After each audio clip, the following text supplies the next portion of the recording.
안녕하세요. 파도소리 사연집의 DJ 파도소리입니다. 오늘도 어김없이 여러분을 찾아뵙게 되어 정말 반갑습니다. 오늘 저희가 함께 들어볼 사연은 정말 마음이 무거워지는 이야기입니다. 평생을 함께한 부부, 그 중에서도 누구보다 사랑하는 아내를 갑작스럽게 떠나보낸 한 분의 이야기인데요. 아내를 떠나보낸 슬픔도 잠시, 유품을 정리하던 중 상상도 못했던 비밀을 발견하게 되면서 더 큰 충격에 빠지게 된 사연입니다. 과연 어떤 비밀이 숨겨져 있었을까요? 지금부터 차근차근 들어보도록 하겠습니다. 안녕하세요. 저는 올해 62살 된 남자입니다. 이런 사연을 보내게 될 줄은 정말 몰랐는데 도저히 혼자서는 감당할 수 없어서 이렇게 글을 쓰게 되었습니다. 저희 부부는 23살에 만나서 40년을 함께 살았습니다. 아내는 21살이었고요. 대학교 선후배 사이였는데 첫눈에 반해서 바로 사귀기 시작했습니다. 그때만 해도 연애를 하면 결혼까지 생각하고 하는 시대였거든요. 그래서 대학교 졸업하자마자 결혼을 했습니다. 아내 이름은 정미선이었습니다. 키는 작았지만 정말 예뻤고 성격도 차분하고 다정했어요. 무엇보다 가정적이었습니다.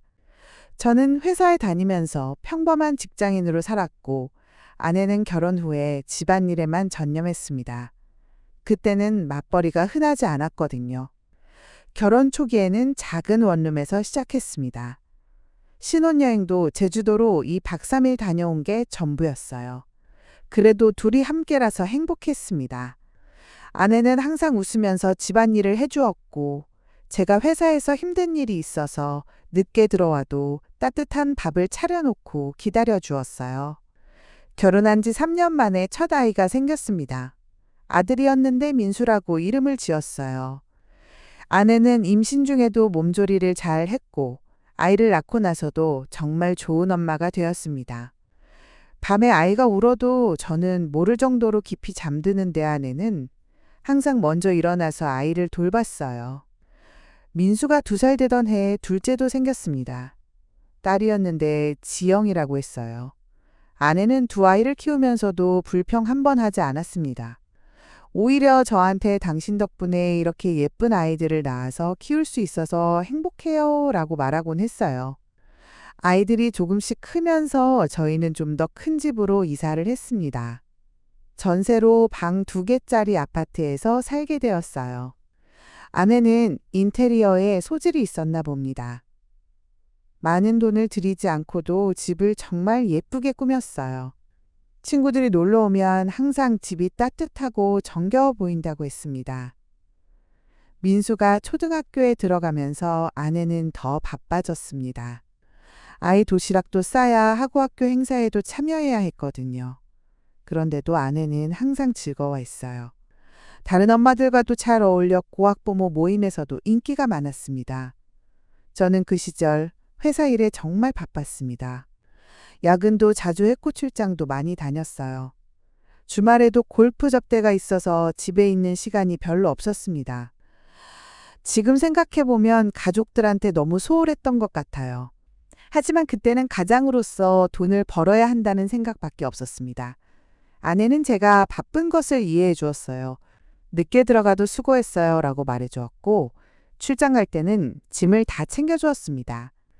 가끔 제가 미안하다고 하면 당신이 열심히 일해주니까 우리가 이렇게 살 수 있는 거예요.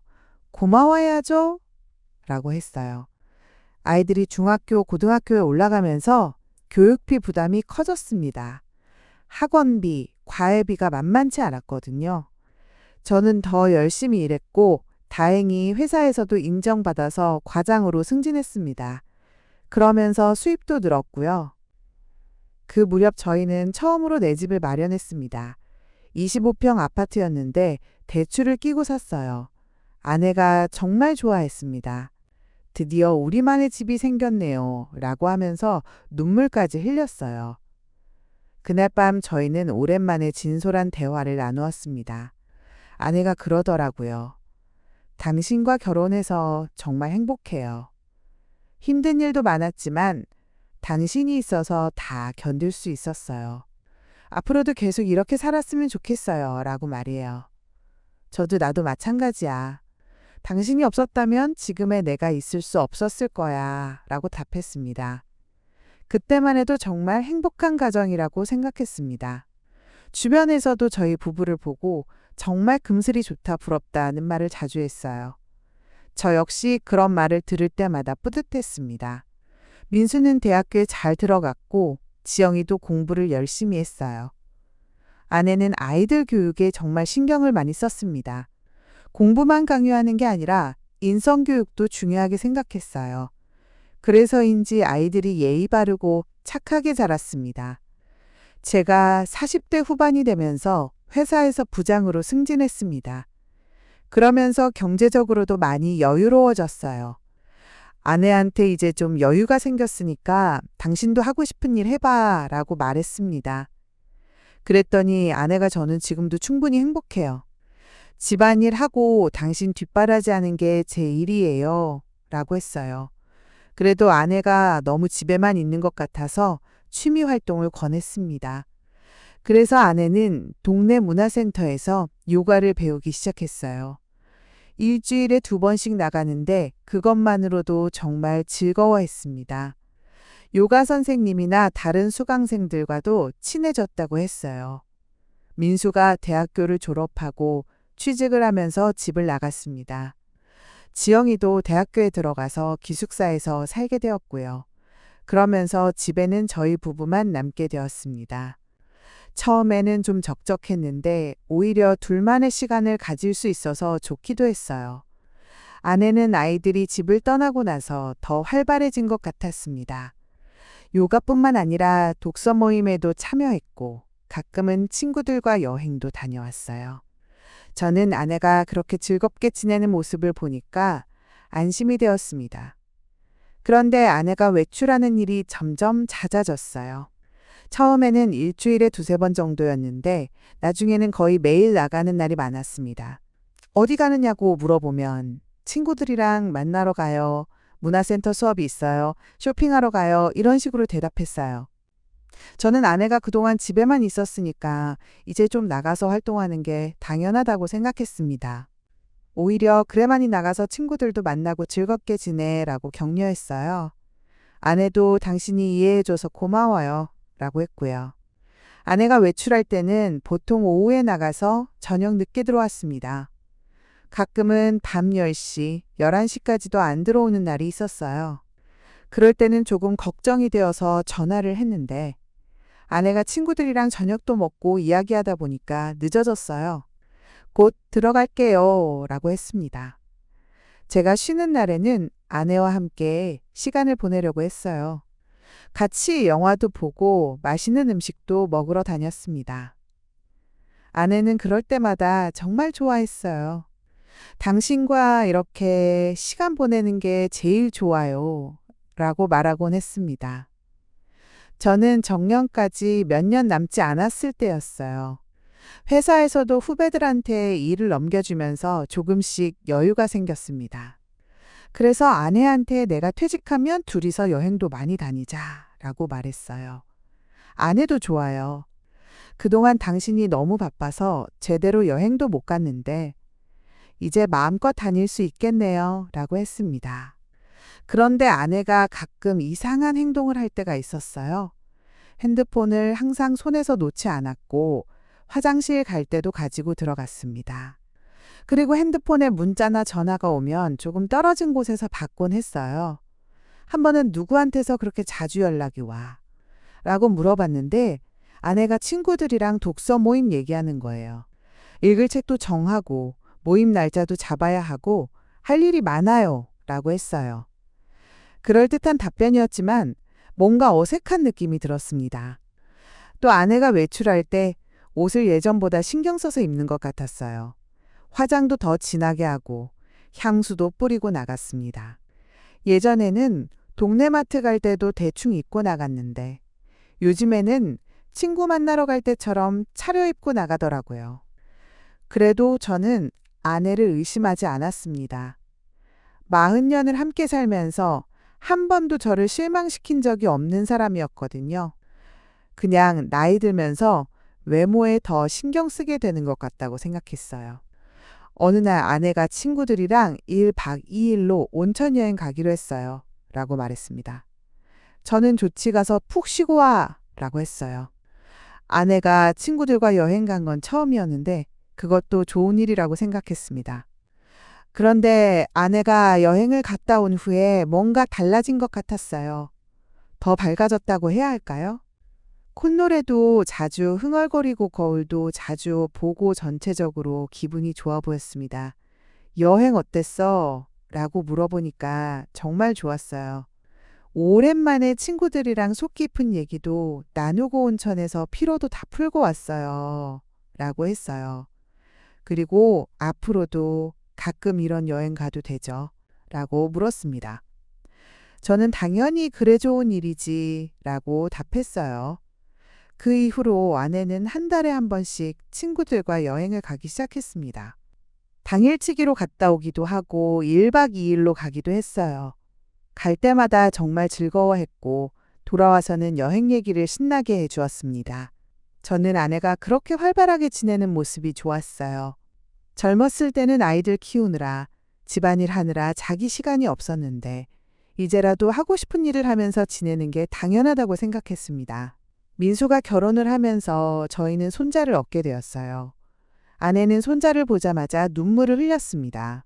우리 민수가 이제 아빠가 되었네요. 라고 하면서 정말 행복해했어요. 그 이후로는 며느리 도와주러 자주 가곤 했습니다. 지영이도 좋은 사람을 만나서 결혼 준비를 하고 있었어요. 아내는 딸 결혼 준비하느라 정말 바빴습니다. 웨딩드레스 고르는 것부터 시작해서 혼수용품 준비까지 모든 걸 직접 챙겼어요. 지영이가 엄마가 이렇게 해주시니까 든든해요. 라고 할 때마다 아내가 정말 뿌듯해했습니다. 저는 정년퇴직을 앞두고 있었어요. 회사에서는 퇴직 준비 교육도 받았고 퇴직 후 할 일에 대해서도 생각해 봤습니다. 아내한테 이제 회사 그만두면 둘이서 많은 시간을 함께 보낼 수 있겠다 라고 말했더니 아내가 네, 좋아요.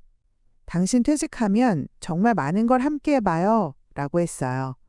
그런데 제가 정년퇴직을 한 지 얼마 되지 않아서 아내가 갑자기 쓰러졌습니다. 아침에 일어나서 평소처럼 아침 준비를 하고 있는데 갑자기 하면서 주저앉더라고요. 급히 119를 불러서 병원으로 갔는데 의사 선생님이 뇌출혈이라고 했습니다. 수술을 받았지만 상태가 좋지 않았어요. 의식을 잃은 채로 중환자실에 누워 있었습니다. 저는 하루 종일 병원에서 지냈어요. 아이들도 와서 함께 지켰고요.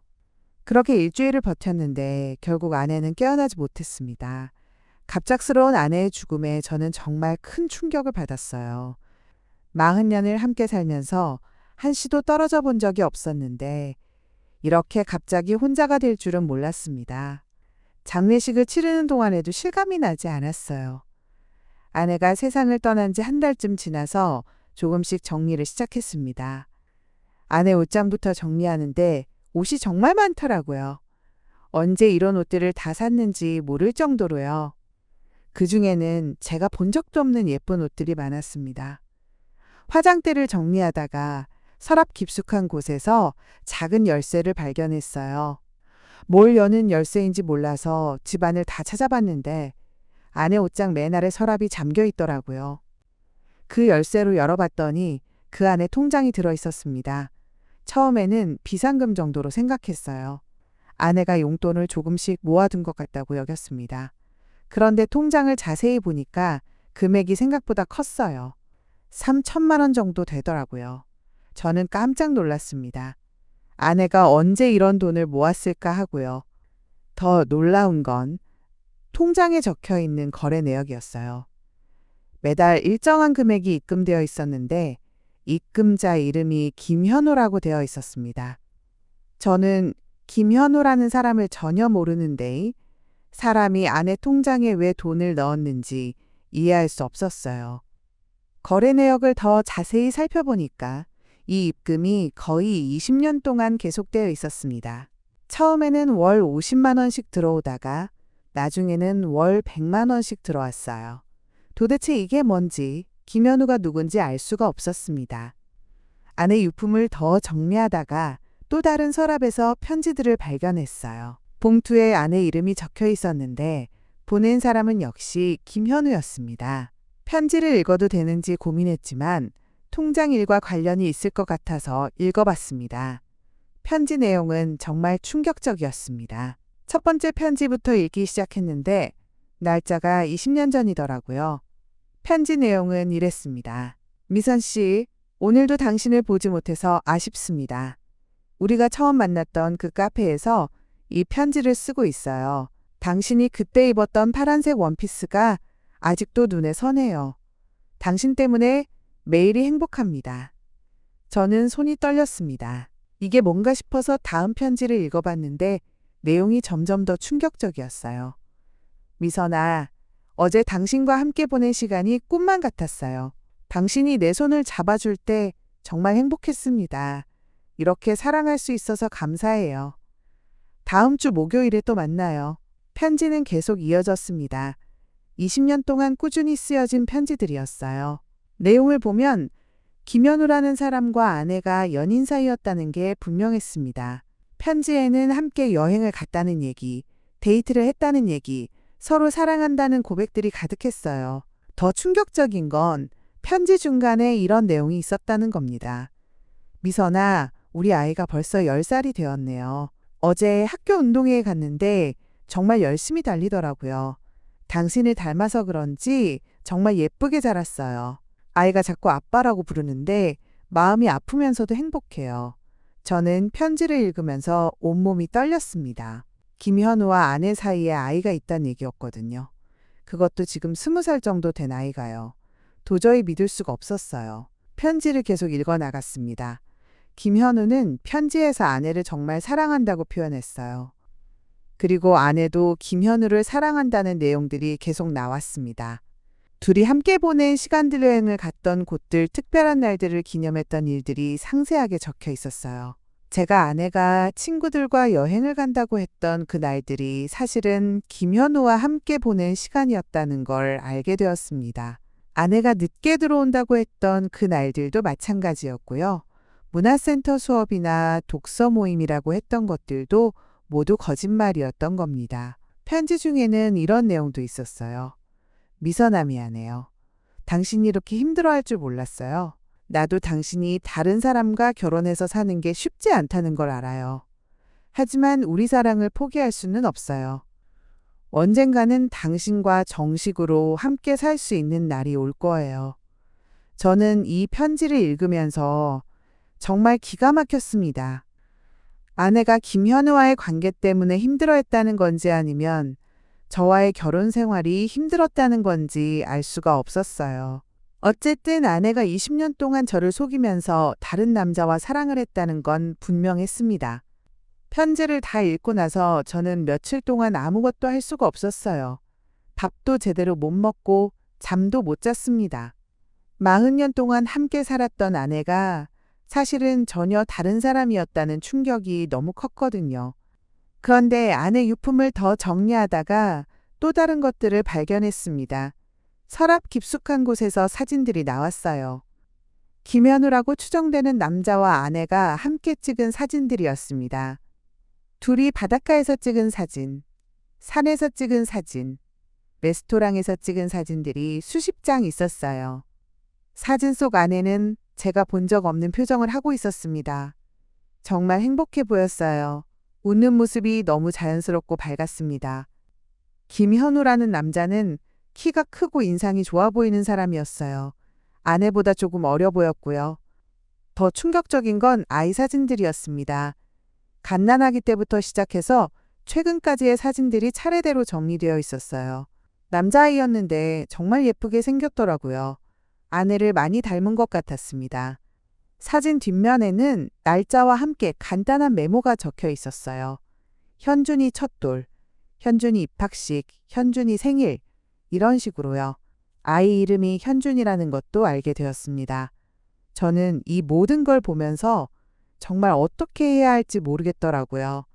아내가 20년 동안 저와 다른 남자 사이를 오갔다는 게 믿어지지 않았어요. 그것도 아이까지 낳으면서요. 그런데 더 놀라운 건 아내의 일기장을 발견했다는 겁니다. 아내가 일기를 쓴다는 건 몰랐는데 옷장 깊숙한 곳에 숨겨져 있더라고요. 일기를 읽어봐야 하나 말아야 하나 고민했지만 이미 이렇게 된 마당에 진실을 알고 싶었어요. 일기 첫 페이지부터 읽기 시작했는데 정말 충격적인 내용들이 적혀 있었습니다. 오늘 현우를 만났다. 문화센터에서 우연히 만났는데 첫눈에 반해버렸다. 이런 감정이 드는 게 얼마만인지 모르겠다. 남편과는 달라도 너무 다르다. 현우는 나를 정말 소중하게 대해준다. 일기 날짜를 보니까 20년 전이었어요. 그때 아내가 문화센터에서 요가를 배우기 시작했다고 했는데 사실은 그곳에서 김현우를 만난 거였습니다. 일기에는 둘의 만남 과정이 자세하게 적혀 있었어요.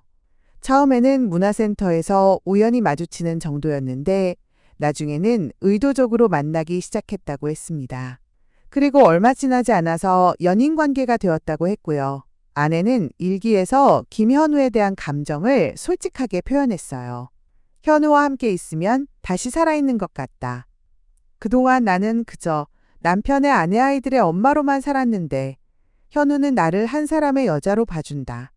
이런 기분이 이렇게 좋은 줄 몰랐다. 일기를 읽으면서 저는 정말 마음이 아팠습니다. 아내가 저와의 결혼 생활에서 그렇게 불행했다는 걸 그때까지 전혀 몰랐거든요. 저는 아내가 행복하다고 생각했는데 사실은 그렇지 않았던 거예요. 일기에는 아내가 김현우와 관계를 지속하면서 느꼈던 죄책감도 적혀 있었습니다. 남편에게 미안하다. 좋은 사람인데 이렇게 배신하는 게 맞는지 모르겠다. 하지만 현우를 포기할 수는 없다. 이런 사랑은 다시 오지 않을 것 같다. 아내는 저에게 죄책감을 느끼면서도 김현우와의 관계를 끊을 수 없었던 것 같았어요. 일기에는 그런 갈등이 계속 나타나 있었습니다. 그리고 아내가 임신했다는 내용도 나왔습니다. 현우의 아이를 가졌다. 어떻게 해야 할지 모르겠다. 남편에게는 절대 들킬 수 없는 일이다. 현우는 아이를 낳자고 하는데 나도 그러고 싶다. 이 아이는 우리 사랑의 결실이다. 아내는 김현우의 아이를 몰래 낳아서 기른 것 같았어요. 일기에는 임신 기간 동안 어떻게 숨겼는지, 아이를 어떻게 길렀는지에 대한 얘기들이 나와 있었습니다. 현준이를 현우네 집에서 키우기로 했다. 내가 매일 가서 돌봐줄 수는 없지만 주말마다 가서 시간을 보낼 예정이다. 현우가 아이를 정말 잘 돌봐주고 있어서 안심이 된다. 저는 이 부분을 읽으면서 소름이 돋았어요. 아내가 주말에 친구들과 시간을 보낸다고 했던 그 시간들이 사실은 자신의 다른 아이를 돌보러 간 거였던 겁니다. 일기는 계속 이어졌어요. 현준이가 자라면서 아내가 얼마나 그 아이를 사랑했는지, 김현우와의 관계가 얼마나 깊어졌는지가 자세하게 적혀 있었습니다. 현준이가 오늘 처음으로 엄마라고 불렀다. 너무 기뻐서 눈물이 났다. 민수와 지영이가 어렸을 때와는 다른 감정이다. 현준이는 정말 사랑으로 만든 아이라는 생각이 든다. 이 부분을 읽으면서 저는 정말 화가 났어요. 아내가 저희 아이들보다 김현우의 아이를 더 사랑했다는 뜻으로 들렸거든요.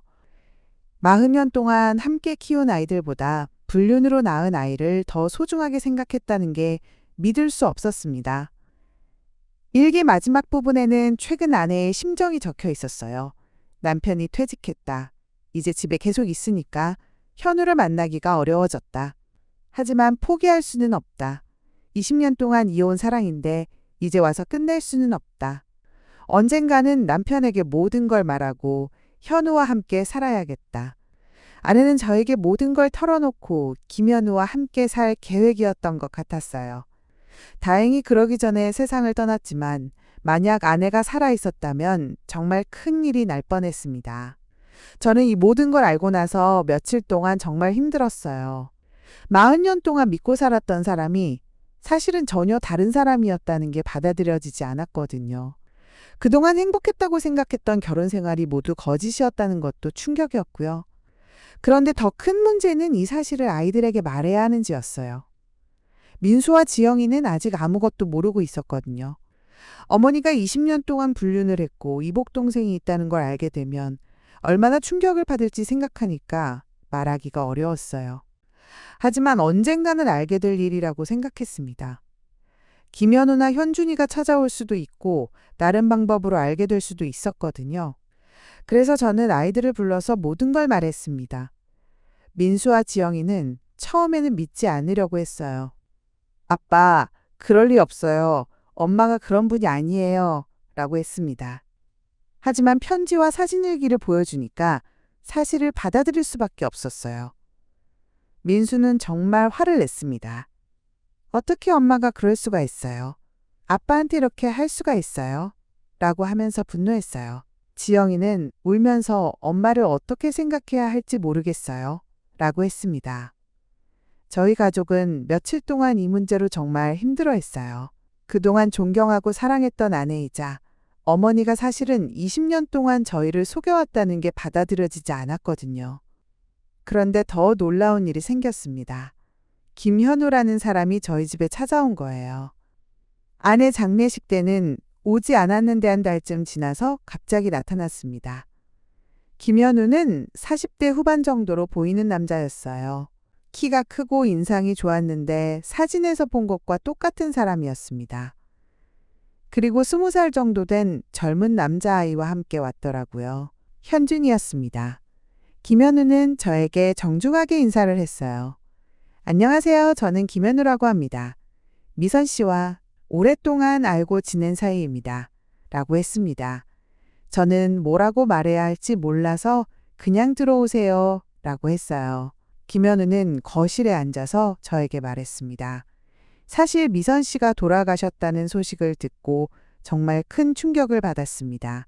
장례식에 가고 싶었지만 선생님께 피해를 드릴까봐 가지 못했어요.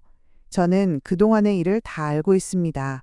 라고 말했어요. 김현우는 놀라면서 혹시 미선 씨가 말씀하셨나요? 라고 물었습니다. 저는 아내 유품을 정리하다가 알게 되었습니다. 라고 답했어요. 김현우는 정말 미안해했어요. 죄송합니다. 정말 죄송합니다. 이런 일이 될 줄 몰랐어요. 라고 하면서 고개를 숙였습니다. 현준이도 저에게 인사를 했어요. 안녕하세요. 저는 김현준입니다. 현준이를 보니까 정말 아내를 많이 닮았더라고요. 특히 눈매가 똑같았습니다. 이 아이가 아내의 아들이라는 게 확실했어요.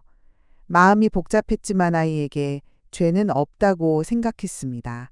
김현우는 저에게 그동안의 사정을 설명했어요. 자신도 이혼한 상태에서 아내를 만났고 서로 사랑하게 되었다고 했습니다. 아내가 가정이 있다는 걸 알면서도 관계를 지속한 것에 대해서는 정말 미안하다고 했어요. 미선 씨도 정말 힘들어하셨어요. 선생님과 아이들을 사랑하면서도 저를 포기할 수 없어서 많이 갈등했습니다. 저도 그런 걸 알면서도 놓아줄 수 없었어요. 정말 이기적이었습니다. 김현우는 눈물을 흘리면서 말했어요. 정말 아내를 사랑했다는 게 느껴졌습니다. 하지만 그것 때문에 저희 가정이 이렇게 된 건 사실이었어요. 김현우는 저에게 한 가지 부탁을 했습니다. 현준이가 미선 씨의 아들이라는 것만은 인정해 주셨으면 합니다. 아이에게는 죄가 없으니까요. 저는 그 말에 대답하기가 어려웠어요. 현준이가 아내의 아들이라는 건 사실이지만 그렇다고 해서 저희 가족으로 받아들일 수는 없었거든요. 너무 복잡한 문제였습니다. 결국 저는 김현우에게 시간을 좀 달라고 말했어요. 갑자기 이런 일이 생겨서 어떻게 해야 할지 모르겠습니다. 조금 생각할 시간이 필요해요. 김현우는 이해한다고 했어요. 그리고 연락처를 남기고 갔습니다. 언제든지 연락 주세요. 현준이도 어머니에 대해 알고 싶어 합니다. 라고 말하면서요. 김현우와 현준이가 간 후에 저는 정말 혼란스러웠어요. 어떻게 해야 할지 도무지 모르겠더라고요. 민수와 지영이와도 상의해 봤는데 아이들도 마찬가지였어요. 민수는 현준이는 받아들일 수 없어요. 엄마가 저희를 배신하고 낳은 아이잖아요. 라고 했습니다. 지영이는 그래도 엄마 아들인데 완전히 외면할 수는 없을 것 같아요. 라고 했고요. 저는 몇 주 동안 정말 고민했습니다. 그러다가 현준이에게 직접 연락해서 만나보기로 했어요. 아이 입장에서는 어떤 생각을 하고 있는지 알고 싶었거든요. 현준이와 만나서 이야기해보니까 정말 착한 아이였어요. 예의 바르고 공부도 잘하고 성격도 좋았습니다. 아내를 정말 사랑했다는 것도 느껴졌고요. 현준이는 저에게 말했습니다. 어머니가 항상 말씀하셨어요. 다른 가족이 있다고 그 가족에게는 절대 피해를 주면 안 된다고요. 저도 그렇게 생각해요. 저는 그냥 어머니를 그리워할 뿐이에요. 그 말을 듣고 저는 마음이 좀 누그러졌어요. 현준이가 저희 가족에게 무엇을 요구하려는 게 아니라는 걸 알았거든요. 그냥 돌아가신 어머니를 그리워하는 평범한 아이였어요. 결국 저는 현준이를 아내의 아들로 인정하기로 했습니다. 저희 가족으로 받아들이지는 않지만 최소한 존재는 인정해 주기로 한 거예요. 아이에게는 정말 죄가 없었거든요. 민수와 지영이도 처음에는 반대했지만 나중에는 이해해 주었어요. 아빠가 그렇게 결정하시면 저희도 따르겠어요 라고 했습니다. 지금은 가끔씩 현준이와 만나서 이야기를 나눕니다. 아내에 대한 추억을 공유하기도 하고 현준이가 어떻게 지내는지 궁금하기도 해요. 김현우도 가끔 연락을 해서 안부를 묻곤 합니다. 하지만 아직도 아내에 대한 마음은 복잡해요. 20년 동안 저를 속였다는 사실은 받아들이기 어렵거든요. 그동안 행복했다고 생각했던 결혼 생활이 사실은 거짓이었다는 것도 마찬가지고요. 가끔은 아내가 왜 그랬을까 생각해 봅니다. 저와의 결혼 생활이 그렇게 불행했을까요? 제가 아내를 제대로 사랑하지 못했을까요? 아니면 김현우와의 사랑이 그렇게 컸을까요? 답을 알 수 없는 질문들입니다. 아내는 이미 세상을 떠났고 저는 이제 혼자 이 모든 걸 감당해야 해요. 요즘은 조금씩 마음이 정리되고 있습니다. 아내가 저를 속인 건 잘못이지만 그래도 40년 동안 함께 살면서 좋은 기억들도 많았거든요. 그런 기억들까지 부정할 필요는 없다고 생각해요. 민수와 지영이도 처음보다는 많이 안정되었어요. 엄마는 엄마예요. 잘못은 했지만 그래도 저희를 키워주신 분이에요. 라고 말하더라고요. 저는 이제 남은 인생을 어떻게 살아야 할지 고민하고 있습니다. 아내 없이 혼자 사는 게 아직은 어색하지만 조금씩 적응해 나가고 있어요. 아이들도 자주 와서 안부를 물어보고 현준이도 가끔 연락을 해서 위로가 됩니다. 사람의 마음이라는 게 참 복잡한 것 같아요. 아내가 저를 사랑하면서도 다른 사람을 사랑할 수 있었다는 게 이해가 안 되지만 그런 일이 실제로 일어났으니까 받아들일 수밖에 없어요. 지금은 그냥 하루하루 평범하게 살아가려고 노력하고 있습니다. 아내가 남긴 상처는 아직 아물지 않았지만 시간이 지나면 조금씩 나아질 거라고 생각해요. 그리고 현준이라는 아이를 통해서 아내의 또 다른 모습을 알게 된 것도 어떻게 보면 의미가 있는 일인 것 같고요. 40년 동안 함께 산 사람에게서 이런 비밀이 있었다는 게 아직도 믿기지 않지만 이제는 받아들이고 앞으로 나아가려고 합니다. 비록 혼자가 되었지만 아이들이 있고 손자도 있으니까 외롭지만은 않아요. 앞으로 어떤 일이 생길지 모르지만 지금까지 해왔던 것처럼 최선을 다해서 살아가려고 합니다. 아내에 대한 원망도 있지만 미워하기보다는 이해하려고 노력하고 있어요. 그게 저에게도 아이들에게도 그리고 현준이에게도 좋은 일이라고 생각합니다. 요즘은 아내가 왜 그런 선택을 했는지 조금씩 이해가 되기 시작했어요. 아마도 저와의 결혼 생활에서 채워지지 않는 무언가가 있었던 것 같아요. 저는 회사 일에만 바빠서 아내의 마음을 제대로 들여다보지 못했던 것 같고요. 그렇다고 해서 아내의 행동이 정당화되는 건 아니지만 사람의 마음이라는 게 그렇게 단순하지 않다는 걸 이제는 알겠어요. 아내도 많이 고민했을 거고 죄책감도 느꼈을 거예요. 그런 마음으로 20년을 살았다는 게 쉽지 않았을 텐데 말이에요. 현준이를 보면 아내의 또 다른 모습을 발견하게 돼요. 이 아이를 키우면서 아내가 느꼈을 기쁨과 사랑을 상상해 보곤 합니다. 물론 아직도 복잡한 감정이 들지만 아이는 정말 죄가 없으니까요. 민수와 지영이도 처음에는 현준이를 받아들이기 어려워했지만 몇 번 만나고 나서는 그래도 엄마 아들이니까 라고 말하더라고요.